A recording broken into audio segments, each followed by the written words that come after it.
Hi everyone, today I'm going to show you how to create an Azure OpenAI instance. So the first thing is go to the link that I have shared in the description and select create a new resource group. Put a name to it and then select the instance details like region, the name, and then the pricing tier. So afterwards you click next, and then you do the network settings, select all networks including internet can access this, and then skip forward. Now we wait for the deployment to finish, and after the deployment is finished we can proceed to the next step.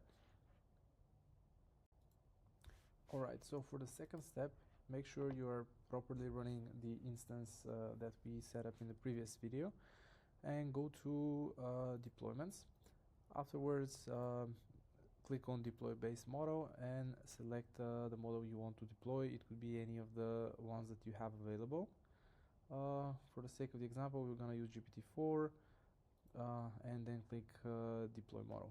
So from here, we're going to need two things, but first let's go in the Team-GPT app and initialize the model connection. Go to models and credentials, click add model, and then select service Azure OpenAI.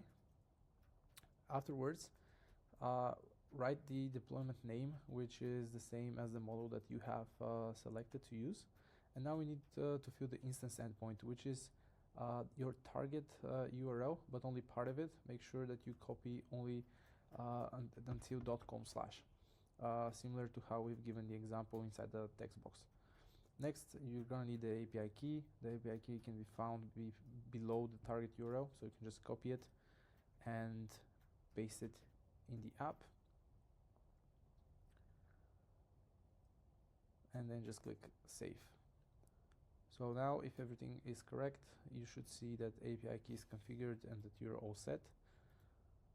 Now we can test the connection. So go to your models and select the Azure OpenAI model that we have just deployed, and just write something to see if it works, and we have an output.